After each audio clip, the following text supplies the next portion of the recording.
Bienvenido a Nespris. ¿Conocías estas curiosidades? Si no conoces alguna, te invito a dejar en los comentarios qué te pareció. 13 curiosidades oscuras de las brujas y los demonios que la historia quiso borrar. 1. Las primeras brujas no adoraban al demonio, lo crearon. Mucho antes de que existiera el concepto cristiano del diablo, los pueblos antiguos ya rendían culto a espíritus de la naturaleza, dioses de la noche, de la tierra y de la muerte. Las mujeres que invocaban esas fuerzas eran curanderas, parteras y sabias, y sus rituales estaban dedicados a la fertilidad, la sanación y el equilibrio. Pero con la expansión del cristianismo, esas deidades paganas fueron demonizadas, y las mujeres que las seguían fueron acusadas de adorar a Satanás, el enemigo de Dios. Paradójicamente, al condenarlas, la Iglesia dio forma al diablo que antes no existía, un ser con cuernos, fuego y tentaciones, creado a partir de las descripciones de aquellas antiguas divinidades. Así nació el concepto de brujería diabólica, un error histórico que transformó a las guardianas del bosque en siervas del infierno, y que, según algunos ocultistas, aún conserva el poder de invocar aquello que la religión quiso borrar. 2. El sábat no era un aquelarre, era una conexión astral. El término sábat se asocia hoy con fiestas demoníacas, pero su origen viene del antiguo rito celta del sábat lunar, una ceremonia de trance en la que las mujeres se reunían para salir del cuerpo y viajar espiritualmente. Durante esas noches, bajo luna llena, ingerían brebajes con hierbas como la mandrágora o la belladona, que provocaban visiones y sensaciones de vuelo. Creían que sus almas ascendían para reunirse con los antiguos espíritus femeninos, las diosas lunares que otorgaban conocimiento oculto. Los inquisidores, al ver sus cuerpos rígidos, pensaban que dormían después de orgías o pactos con el diablo. Pero las propias brujas aseguraban que lo que veían en el trance era real, criaturas sin rostro, luces flotantes y voces que susurraban secretos sobre el tiempo y la muerte. Hoy se piensa que algunas pudieron experimentar auténticos estados alterados de conciencia, abriendo sin saberlo las mismas puertas que sus rituales buscaban cruzar. 3. Las marcas de bruja, heridas que no sangraban y ojos que no parpadeaban. Durante la caza de brujas, los inquisidores buscaban en los cuerpos de las acusadas una marca del diablo, una herida, lunar o cicatriz que no doliera ni sangrara al pincharla. Estas marcas eran consideradas señales de un pacto infernal, pero lo que pocos sabían era que muchas de esas mujeres realmente presentaban insensibilidad en ciertas zonas del cuerpo, causada por trauma, enfermedades o incluso hipnosis. Sin embargo, en los registros de los juicios hay detalles aún más perturbadores.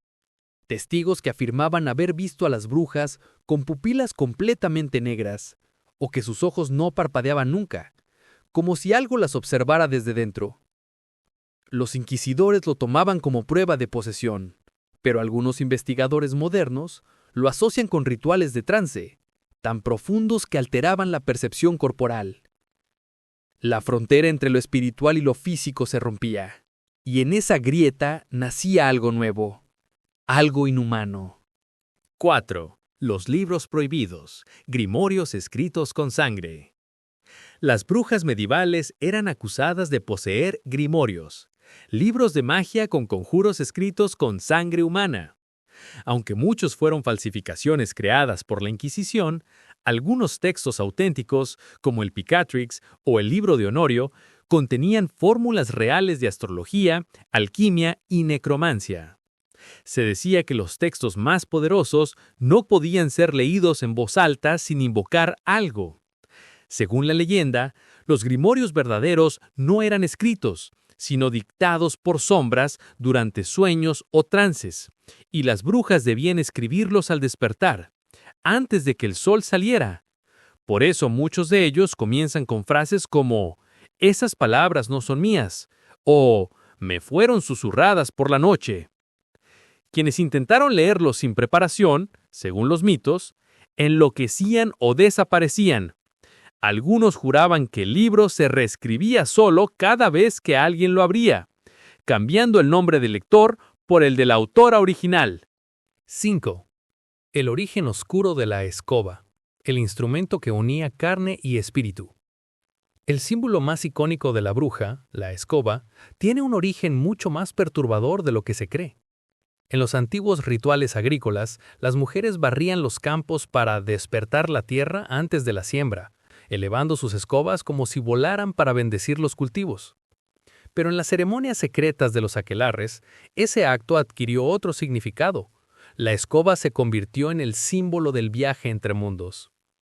El mango representaba el eje del cosmos, el camino entre la tierra y el cielo. Cuando la bruja montaba su escoba durante el trance, no estaba volando físicamente. Su alma ascendía mientras su cuerpo permanecía en la oscuridad. Se decía que si el cuerpo era movido mientras el espíritu estaba lejos, la bruja nunca regresaba del todo y su mirada quedaba vacía, como si alguien más habitara su piel. Por eso, en algunos pueblos europeos, cuando se encontraba una escoba de noche en la puerta, se la consideraba una advertencia. Alguien había intentado volar y no había vuelto. 6. Los demonios de la noche no nacieron del infierno, sino del sueño humano. Antes de que las religiones hablaran del infierno o del castigo eterno, los pueblos antiguos ya temían a criaturas que solo aparecían mientras dormían. Eran entidades sin cuerpo, creadas por la mente humana durante los sueños profundos, cuando el cerebro se separa parcialmente de la conciencia. Los babilonios las llamaban Lilú y Lilitú, sombras que se alimentaban del aire que exhalaban los durmientes. Los griegos las conocieron como efialtes, espíritus del peso nocturno. De esos mitos surgió el fenómeno moderno conocido como parálisis del sueño. Pero en la antigüedad se creía que era una visita real. Los demonios de la noche eran vistos como proyecciones de nuestros propios miedos, fragmentos del alma que se separaban durante el descanso y a veces no volvían. Según textos ocultos, cada vez que alguien despierta sin poder moverse y siente una presencia sobre su pecho, no está soñando. El demonio ha encontrado el camino de regreso al cuerpo que lo engendró. 7. No todos los demonios de la noche buscan almas, algunos buscan recuerdos. Entre los antiguos hebreos y árabes se hablaba de espíritus conocidos como Karina o Karina, demonios que se adherían a las personas desde su nacimiento. Estos seres no atacaban directamente, sino que observaban durante los sueños, robando recuerdos, emociones y pensamientos hasta vaciar lentamente la mente de su víctima. Se decía que cuando alguien despertaba con sensación de haber vivido otra vida en sus sueños, era porque el demonio le había devuelto un recuerdo que no era suyo. A veces, esos recuerdos traían conocimientos imposibles, idiomas que nunca se aprendieron, rostros de personas inexistentes o lugares que el soñador describía con precisión milimétrica. Los ocultistas del siglo XV creían que estos demonios habitaban en un plano intermedio, entre la vigilia y el sueño, donde todo pensamiento humano se convierte en substancia viva. Por eso se les llamaba los ladrones de memoria, pues cada noche que robaban una imagen más, ganaban un poco más de forma y un poco más de poder. 8. Las sombras que caminan. Los demonios invisibles del crepúsculo. Existen relatos en casi todas las culturas sobre sombras que se mueven sin dueño justo después de la puesta del sol. Los árabes las llamaban jinn del anochecer, los griegos skotos, y en Mesoamérica se conocían como Itzpapalotl, la mariposa de obsidiana que caza en la oscuridad. Según las leyendas, estas entidades no pueden existir en plena luz ni en total oscuridad, sino solo en el límite entre ambas, el instante en que el día muere y la noche nace. En ese momento, se dice que la realidad se fractura brevemente, permitiendo que esos seres crucen desde su mundo al nuestro. Algunos testigos modernos describen verlas con la visión periférica, figuras que desaparecen al mirarlas directamente, y los parapsicólogos las asocian con manifestaciones de energía residual. Pero las antiguas brujas advertían algo distinto. Si ves moverse una sombra y el aire se enfría de golpe, no mires dos veces, porque si ella sabe que la viste, te seguirá hasta tu sueño. 9. El demonio que susurra nombres. La maldición del eco nocturno. En la Edad Media se hablaba de un tipo de demonio llamado Vociferum Tenebris, conocido por un detalle escalofriante. Solo se manifiesta cuando alguien escucha su propio nombre susurrado en la oscuridad. Los monjes decían que este demonio no gritaba ni rugía.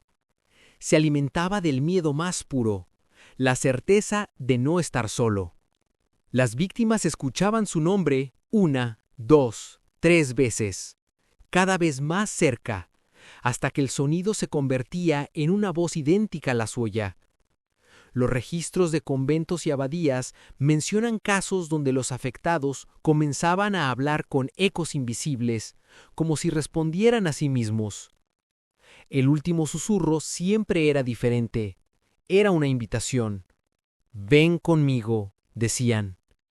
Los pocos que sobrevivieron afirmaban que, si respondes, aunque sea con un simple «¿qué?», el demonio aprende a imitarte por completo, y cuando mueras, será él quien responda por ti en la oscuridad. 10. El precio de mirar la noche demasiado tiempo. Los demonios nocturnos no siempre necesitan ser invocados. Algunos, según la tradición gnóstica y sumeria, nacen cuando un ser humano contempla demasiado la oscuridad, tratando de entenderla. Los antiguos textos afirman que la noche no es solo ausencia de luz, sino una entidad viva, un tejido lleno de ojos invisibles que devuelven la mirada. Cuando alguien pasa demasiado tiempo observando un punto negro, sin moverse ni parpadear, esos ojos comienzan a notarlo también. Primero se siente un cosquilleo en la piel, luego un murmullo en la nuca y finalmente una sensación inconfundible, la certeza de que algo acaba de despertar detrás de ti. Los gnósticos lo llamaban umbrae viventes o sombras vivientes, entidades que surgen del contacto prolongado entre la mente humana y la oscuridad absoluta. Se dice que si logran fijarse en una persona, se adhieren a su sombra, viajando con ella a donde vaya, y que cada vez que esa sombra se mueve sola, el demonio está aprendiendo a caminar. 11. Las campanas no solo despedían a los muertos, también los llamaban de vuelta. En la Europa medieval, las iglesias tocaban las campanas durante los funerales para ahuyentar al mal, pero los antiguos creían lo contrario. El sonido del bronce no solo purificaba el aire, también abría un canal entre los mundos. En los siglos XI y XII, los monjes benedictinos registraron casos en los que, tras repiques fúnebres prolongados, los cuerpos recién sepultos aparecían movidos dentro del ataúd, con las manos desgarradas y los ojos abiertos. El pueblo lo interpretó como un terrible error. Las campanas, en lugar de alejar las almas, habían despertado a los muertos. Nació entonces el miedo al toque del retorno, una melodía prohibida que, según los textos del monasterio de Cluny, solo debía tocarse si se deseaba oír la voz del difunto una vez más. Se decía que quien escuchaba ese tañido en soledad escucharía su propio nombre pronunciado desde debajo de la tierra. A partir de entonces, los repiques fúnebres fueron cuidadosamente regulados, por temor a que el sonido de una campana volviera a abrir la puerta del más allá. 12. Las campanas eran enterradas con los muertos para silenciar sus almas. En Irlanda, Escocia y el norte de Inglaterra se descubrieron antiguas tumbas donde los arqueólogos hallaron pequeñas campanas de hierro junto a los cadáveres. Durante mucho tiempo se pensó que eran amuletos religiosos, pero estudios recientes de arqueología celta revelaron algo mucho más siniestro. Esas campanas no eran para llamar a los vivos, sino para mantener callados a los muertos. Según los textos del Liber Vellarum, se creía que el alma, al abandonar el cuerpo, aullaba con un sonido insoportable, una vibración que podía enloquecer a quienes la escucharan. Por eso, los druidas fundían hierro con fragmentos de huesos y fabricaban campanas huecas selladas con resina que se enterraban sobre el pecho del difunto. Su propósito era encerrar el grito del alma, para que no pudiera regresar en las noches de tormenta. Hay relatos de aldeanos que excavaron antiguas tumbas y afirmaron oír dentro de esas campanas un murmullo apagado, como si algo quisiera salir. Nadie se atrevió a abrirlas por completo, pero uno de los informes del siglo XIX menciona una campana fracturada y, dentro, una masa negra solidificada con forma de lengua humana. 13. El toque del silencio, la melodía que anuncia la muerte antes de que ocurra. Entre los siglos XVII y XVIII, en varias aldeas de Italia y Francia se extendió una superstición conocida como il suono che non suona, el sonido que no suena. Era una campanada tenue, imposible de ubicar, que algunos aldeanos juraban escuchar unas horas antes de que alguien muriera. Nunca provenía de una torre ni de un instrumento visible. Más bien parecía resonar dentro del oído o del pecho. Los monjes lo llamaban campana del ángel negro y aseguraban que era la propia muerte preparando el camino, un eco anticipado del último toque que acompañaría al alma. Quienes la escuchaban describían una vibración profunda, metálica, que les hacía temblar los huesos. Algunos incluso intentaron grabarla en cilindros de cera en el siglo XIX, pero los registros quedaban vacíos, solo silencio absoluto, como si el sonido se negara a ser contenido. Lo más aterrador es que en varios monasterios del sur de Italia hay notas recientes, del siglo XX, que documentan su regreso. Los testigos modernos coinciden en un detalle. Cuando el toque del silencio suena, las velas se apagan solas y el aire adquiere olor a hierro viejo. Nadie se atrevió a abrirlas por completo, pero uno de los informes del siglo XIX menciona una campana fracturada y, dentro, una masa negra solidificada con forma de lengua humana. Hola, te invito a suscribirte y activar la campanita para que no te pierdas ninguno de nuestros videos. ¡Adiós!